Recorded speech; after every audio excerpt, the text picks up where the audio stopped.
Hi, my name is Eli. This is Neil. Welcome to the Lorerriors podcast, episode 3. Today we are talking about Neil. We are talking about Elder Scrolls lore Barenziah. Alrighty, dighty. I know absolutely nothing about Barenziah. I am very eager to learn about this character now.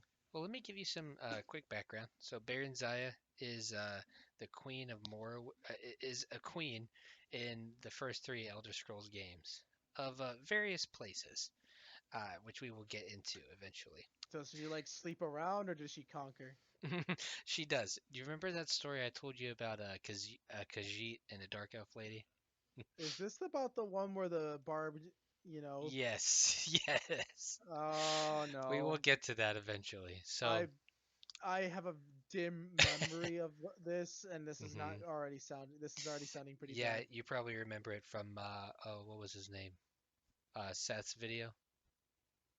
First thing I should probably talk about Barenziah is that she's um, a queen in the Elder Scrolls lore. Um, Basically, for at the first three games, you can actually meet her in the second and third games, Daggerfall and Morrowind.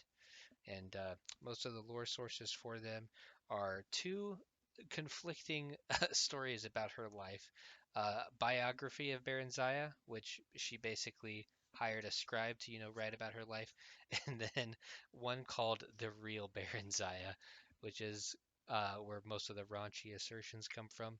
And fun fact about the Real Barenziah series of books, it was heavily censored after Daggerfall, just because of the explicit content. But the author of the real, like, tabloidy kind of autobiography that someone wrote about her, she actually Right. saved them from the chopping block for being executed for it. So, and the author asserts that that is lends credence to his writings. God damn it. We actually don't want to start with her tale. We want to start with um, the city in which she was born, which is Mournhold. Which have you ever heard of Mournhold before? No. So I'm going to post a picture of the city in the chat here. Mournhold is the long-standing capital of Morrowind. It's where Almalexia, the one of the three gods of the tribunal, rules from, and it's basically the capital city of the whole country, and it's the main city for House Indoril. Not true. Nope. Vivek is the capital of Vardenfell, which is the island in the center of Morrowind. But again, Morrowind is much bigger than just the island of Vardenfell, and this is like the main capital. They call Mournhold the City of Light and City of Gems, and it's kind of got this Eastern style look to it. hmm So the first story we need to tell is of another Chad character that I think you're going to really like. His name is Simicus. Or Symmachus. I'm not really sure how most people pronounce it. I always call it Symmachus, um, but it's that name is based off of a Roman name, and it's for a dark elf miner. Yeah, I know. So it's of a dark elf miner in the city who is struggling to make ends meet for his sick mother. Um, and so one day, yeah, for very tragic actually. If you read the books, The Real Barenziah, it's kind of grimdark in that a little bit. But yeah, in this city, his sick mom is about to go die, so he's out and about trying to find a healer or a priest to come take care of his mother. But it just so happens that at this time, the Lord and Lady of Mournhold, which are basically the royal family of Morrowind. Now, Morrowind isn't really united, under a single monarch at this time, um, but they still have a lot of lands in and around Mournhold. So they could be a kingdom tier title, in like CK3 or something, but not the whole Right. empire of Morrowind. Um, so the royal family is having a daughter, and um, for elves, this is a really big deal, especially in Mournhold. It's the capital city and it's where the female living god lives. So a female heir is actually encouraged and is looked upon with favor by the Dark Elves of Mournhold. And so everyone's really So is it a hyped about this matriarchy? princess. No, it's not a matriarchy, but again, it's like it's a good sign because Amalexia is also a female. Um, but anyway, they really like that. They're really hyped for this new princess that is just been born. So they're having a big old um, party basically throughout the city. Um, and the current king of Mournhold is ordering all of the priests and mages guilds to basically do an appearance for the princess's birth and like her name day, right? So they're doing this huge, big old ceremony naming them. So when Symmachus is trying to go find a priest or a healer to heal his mother, he's not able to find anybody, even with all of his meager savings that he has. And so he eventually gets super, super desperate. And as he's doing this, the king's procession is coming by. And so he's just crying for help for his mother. And the king basically just kind of spits in his face and says, "Well, I forbid her to die on this gracious day." Oh yeah, And that'll stop it. and the queen Causality. and the queen holding the princess is like, "Guards, get this ne'er do well out of our way." And so the guards basically beat him up and toss him into the gutter. Um, I'm sure there'll be no consequences for this action. 100%. So the procession continues on, um, and Symmachus is like, you know, in the gutter trying not to die and bleed out or whatever, and is getting up, and he hears them shout the new princess's name, Barenziah. Oh, that's a hell of a intro story. So that is Symmachus's basically origin story. He goes back. His mother is indeed dead, and he flees the city, swearing revenge. Um, and he's like, one day, I swear to God, I'm going to get back at these two idiot royals, and I swear to God, I'm going to marry that princess. And the lady they didn't care about, my mother, her heirs will sit on their throne. So very determined So to, he I leaves. guess, fight the power. And the time frame of this is during the Tiber Wars. So you know how we talked about how Tiber Septim started to conquer everything? Hmm. So just a few years after this, when Barenziah is like 5 or 6, um, Tiber Septim begins his ground assault into Morrowind. Now, you remember how I said that eventually they did surrender to Tiber Septim after a while? Well, again, there is a lot of warfare that happened between that time. And in that time, um, there is a big scandal going on that one of Tiber Septim's like most prominent commanders of his armies is, guess who? I forget his name at this. Symmachus. Symmachus. So yeah, he went and he joined Tiber Septim's army and is basically helping him to conquer his homeland. Really spiteful. Indeed. And so when Barenziah is like 5 or 6, her parents, the king and queen, basically leave to go lead their armies against the forces of Tiber Septim. They were not successful. Um, they Why did the die. mom even bother going? Well, again, in Elder Scrolls, and especially for elves and such, the females also fight. Oh, I see. Um, but anyway, so that happens, and the Barenziah's parents die in the war with Tiber Septim because they're scrubs, and Symmachus is a Chad, especially. And after Symmachus takes the city of Mournhold, Tiber Septim names him his general, and is basically like one of his most trusted friends and commanders. And after that, um, Barenziah is like spirited away by servants, but then is eventually taken into custody by Imperial forces. Now, again, she's a I can child. already She hear that guard going, "Stop! Stop!" stop in the name of the law. Yeah, and so but she's in Imperial custody. Again, she's 5 or 6. She doesn't really understand what's going on. Um, but Tiber Septim realizes, hey, you know, this is the rightful Queen of Mournhold. She might be useful for me one day. But again, she's a child right now. I don't want to deal with the hassle. And a lot of Morrowind is under Imperial occupation as part of the armistice. So Eh, Tiber Septim has Simicus. quick question: Yeah, go ahead. Was this before or after the giant mecha robot god? This was before because the again part of the armistice is they gave uh, Numidium to Tiber Septim, but again it takes him a while to Right. rebuild it and all I of thought that. they needed the Numidian to conquer, but I forgot it's already there under No, their domain. they needed to conquer the Somerset Isles, which is the Okay, High okay. Elven homeland. So yeah, once this happens, Barenziah is spirited away, basically going to be their political puppet. Once they want to return Morrowind back to its native rulers. So Barenziah, at the age of like 6, gets sent away to Skyrim to live with some lowly counts that are like under the direct control of Simicus and Tiber Septim. Like they're basically just imperial lackeys. They're not even really nobles. They're just like kind of upstarts that are like complete loyalty to the emperor. Right. So she kind of grows up there. She basically grows up amongst humans. Um, she lives with the Nord prejudice that all dark elves are promiscuous.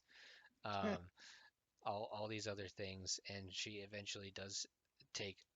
And this is again according to the real Baron Zaya, which might be embellishing the truth or whatever.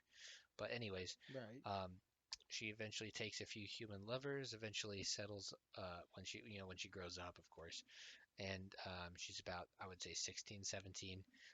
She gets in with this Nord peasant called Straw, Right. um, and she eventually and over time, she's gets messages from like the emperor, sends a courier or whatever, brings her things from Morrowind, things like that. Um, but she's worried that she's not going to fulfill her destiny, so she wants to. She ends up running away with Straw, um, away from this Nord count and countess, and eventually they end up in Riften. Um, and during this time, she does learn the ways of being a thief and learning a little bit of magic to help her in her thieving arts. So eventually, So her can and anyone learn magic in this universe, or you have to have some elves are inborn more talent with it? predisposed to it. Again, Okay, because I was like, how the hell did she just decide? Yeah, I'm gonna be magic now. well, she learned it a little bit from her tutors with the Hmm. count, but again, most of it is just innate ability.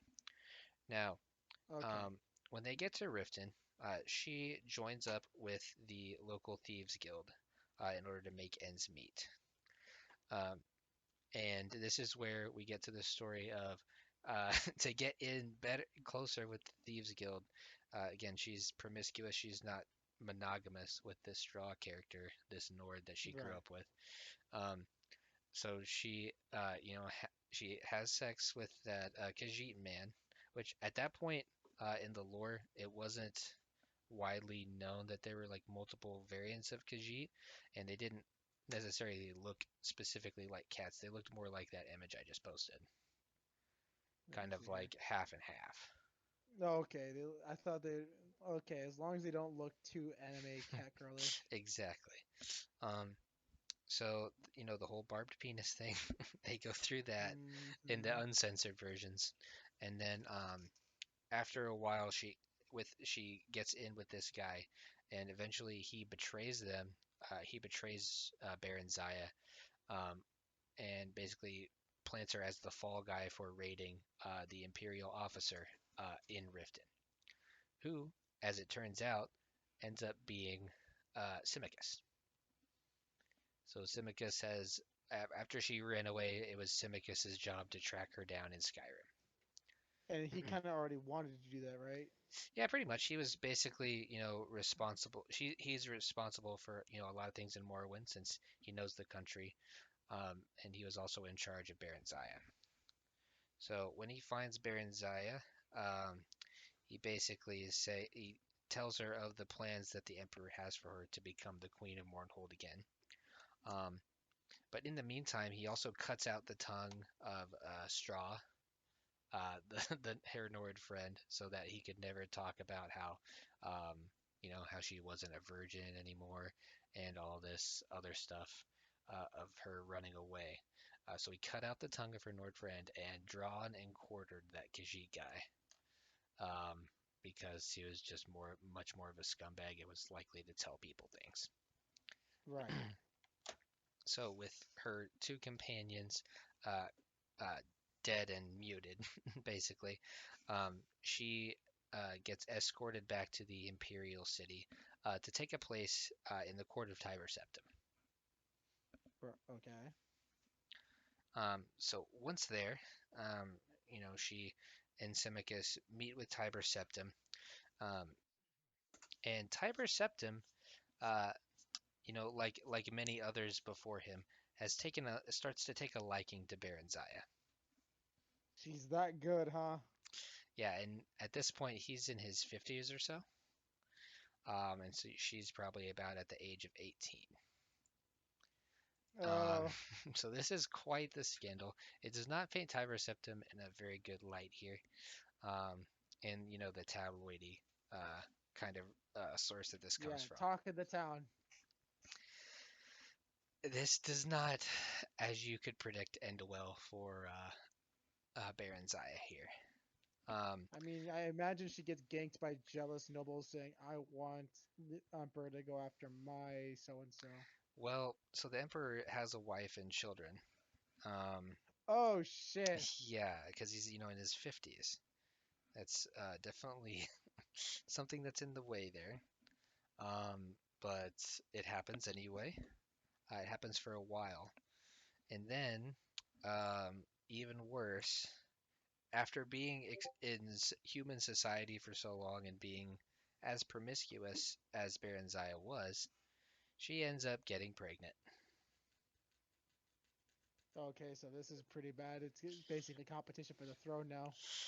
That is basically how he takes it, and he basically says to his high elf healer, he's like, "You told me this couldn't happen. She's not old enough yet for elves."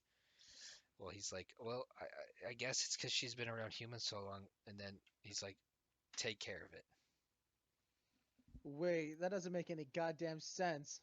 So for How does elves, being around human? Oh yeah. it's usually they usually don't bear children until much later than you would think in human years. Right. Just because for elves the maximum like amount of children they can have is like four. But usually the number that elves can produce is two. Um, but it's said that being around humans and it's just kind of like an old wives kind of thing. It's like, oh, you're around humans for Hmm. so long, you're just kind of more in tune with their ways and their timings. But anyways, um, he basically makes her have an abortion without her consent. I was about to say, is it like the old fashioned, like here, I got a bat with your name on it. Let's Well, make sure that kid well, doesn't pop again, out. his high elf healer, it really doesn't tell us the details. It kind of just fades to black. Um, Okay, fair enough. it's still pretty terrible. Um, but then shortly thereafter, Symmachus spirits her away to start being the queen of Mournhold and returning to Morrowind. And so once she gets there, she's coronated and everything. She starts, and this is more of a position than her parents had. Because while she was in the Imperial City, while also being lovers with Tiber Septim, she was also um, instructed in statecraft and all this other stuff. Tiber Septim's plan for her was to be the High Queen of Morrowind, so basically a higher position than her parents were, kind of like an empress unto herself in Morrowind. Basically, just to be like the imperial governor, which is Right, what she's Symmachus basically was the before. Basically, a patsy for imperial authority, but still taken from that bloodline that they usurped. But yeah, so that happened, and then eventually, feelings blossom between her and Symmachus, and they get married. Oh, that one's surprising. So yeah, it's kind of nice. And from the tabloid kind of thing, we get the feeling that they actually, do kind of love each other, which is kind of a nice ending for both of them. Surprised Unfortunately, too. that's not the ending. Oh, So plot twist. they're for a long time they are not really able to have any children. Um, they live decades and decades, eventually seeing the end of Tiber Septim's life, and the continuation of Right. his dynasty. So into the third era they go. They're not really able to have children for a while, and then um, Symmachus is called back to the imperial city for business with one of Tiber Septim's descendants. Um, I don't know. Do you want me to get into the events of the first Elder Scrolls game? I still think it could be its own video. I would just say we could say that for next time. Okay. Well, suffice it to say that Symmachus and Barenziah end up being slightly happy, um, being the king and queen of Mournhold underneath Right. imperial and tribunal authority. Um, and we can probably get into their stories a little bit later. The children that Barenziah has and the tie-ins with the main stories of Arena, Daggerfall, and Morrowind. I'm Um, still surprised how well this all ended for Barenziah. It feels like this should have gone far worse than what happened. I mean, there's a little bit of extra drama that goes on after that, but again, yeah, most of her I mean, stuff is she's still the childhood queen, trauma. though. Yeah, exactly. Yeah, like I'm She pretty she sure a basically lot of accomplished people. that by playing nice, even after all the horrible things that happened to her. I mean, good stuff can get rewarded occasionally. I'm just kind of surprised. I mean, some people get worse treatment and never get rewarded for it. So It's true. It's true. But yeah, that's basically the main story of Barenziah. Um, Her training as a thief and a magic user will come in handy in the main plots of both the first and second Elder Scrolls games. I can't wait to learn more about those because God knows I'll never play them. But having you summarize them or at least the main bits of their story of those games will be nice. Yeah, it'll be a lot of fun. Oh, and here's a final picture of a good fan art of Symmachus and Barenziah. It's quite nice, I think. Civicus looks like a Chad with a fucking Romanesque God, gear. he really is, dude. He is such a Chad. He was even like even with all the scandal of her love affair with Tiber Septim. Hmm. So that even like so Tiber Septim's family really didn't like her for a while. But even when they got married, that was lessened somewhat just because of the love that they had for Symmachus. He was such an utter Chad. He's like, oh, she married him. I guess, oh, kind of okay. Their respect for Civicus literally triumphed over their sheer, I guess, Hmm. hatred for Baron Zaya. Yeah, and I'm Symmachus surprised he remained an was able. imperial general for hundreds of years That's after fucking Tiber awesome. I'm Septim about died. to ask that about that. Yeah, Like I was about to Symmachus say, is such an underdeveloped character, in my opinion. He's so really, cool. he's not that much more developed. You think? You think No, like having this like? I imagine it must have been weird for Imperials getting bossed around by Simicus. yeah, that's just the mad respect they had for him. Like even someone that Baron Zaya met in Skyrim was like a former Imperial soldier that I didn't get into because there wasn't enough time. Hmm. Um, he was an Imperial soldier who lost his arm, and they were basically hired to help guide this guy's caravan through the dangerous parts of Skyrim.